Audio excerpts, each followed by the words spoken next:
Bunda ingin agar doa Bunda untuk suami ini cepat terkabul. Ingin suami yang egois itu jadi lebih luluh. Ingin suami yang selingkuh itu cepat sadar. Baik, rutinkan amalan zikir ini setiap saat. Assalamualaikum warahmatullahi wabarakatuh, sahabat Bunda sekalian.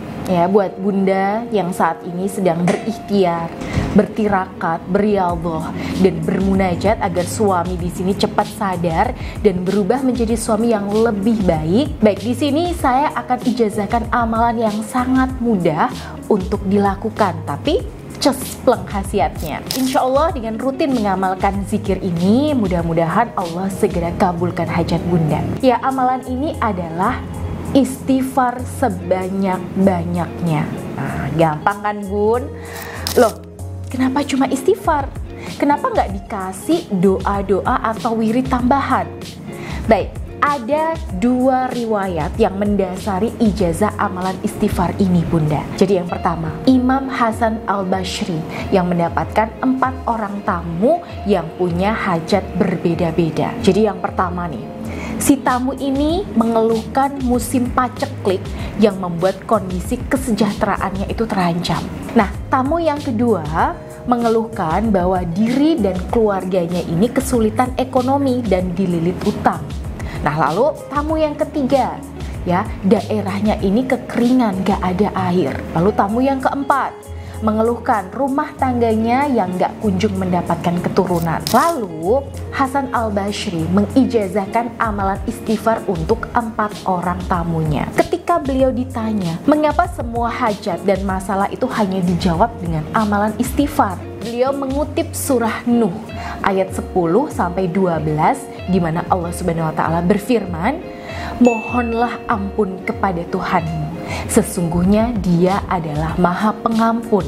Niscaya Dia akan mengirimkan hujan kepadamu dengan lebat dan membanyakkan harta dan anak-anakmu dan mengadakan untukmu kebun-kebun dan mengadakan pula di dalamnya untukmu sungai-sungai." Yaitu riwayat yang pertama yang menjadi dasar bagaimana istighfar itu membantu mengabulkan hajat seseorang. Nah, riwayat yang kedua, suatu hari Imam Ahmad bin Hambal ya berjalan-jalan ke sebuah negeri. Beliau capek dan berniat istirahat di masjid malam-malam. Tapi takmir masjid yang ada di situ malah mengusirnya karena tidak tahu bahwa yang mereka usir ini adalah seorang ulama besar. Akhirnya beliau di sini disambut oleh tetangga masjid ya, seorang pembuat roti untuk tinggal di rumahnya. Nah, Imam Ahmad bin Hambal dan laki-laki ini sama-sama saling tidak kenal sama sekali ya. Dan selama tinggal di rumah tersebut, Imam Ahmad itu selalu memperhatikan bahwa orang ini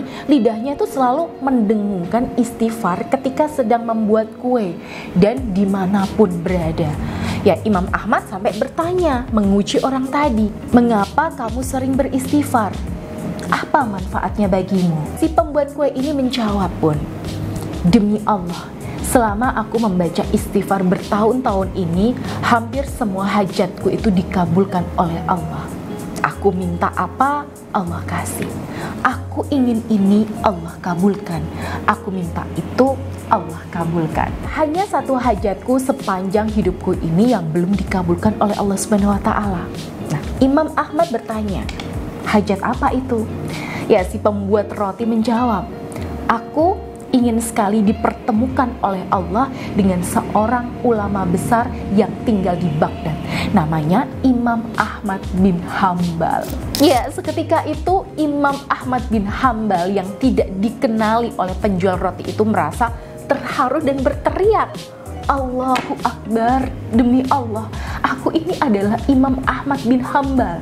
Ya, sungguh Allah yang mengirimkan aku ke sini untuk mengabulkan doamu." Masya Allah.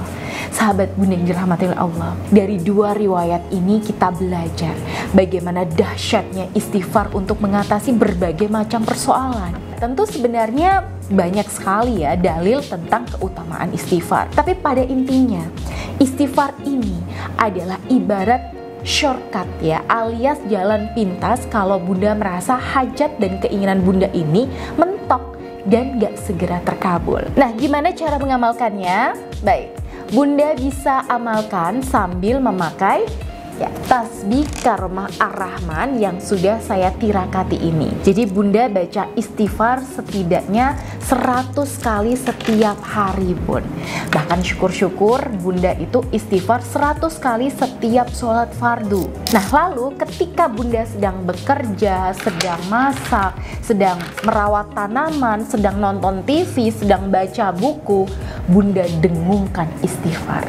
Berapa kali? Oke, sebanyak-banyaknya Bun. Semakin sering, semakin banyak dibaca, maka insya Allah apapun hajat Bunda terkait rumah tangga atau hajat-hajat lainnya itu pasti diijabah oleh Allah Subhanahu wa Ta'ala. Baik, itu tadi ya Bun yang bisa saya sampaikan, dan silahkan Bunda bisa amalkan dan semoga bermanfaat. Nah, jika ada pertanyaan atau Bunda butuh dibimbing, silahkan hubungi saya melalui Mbak Dinda di nomor yang tertera di sini. Baik, wassalamualaikum warahmatullahi wabarakatuh.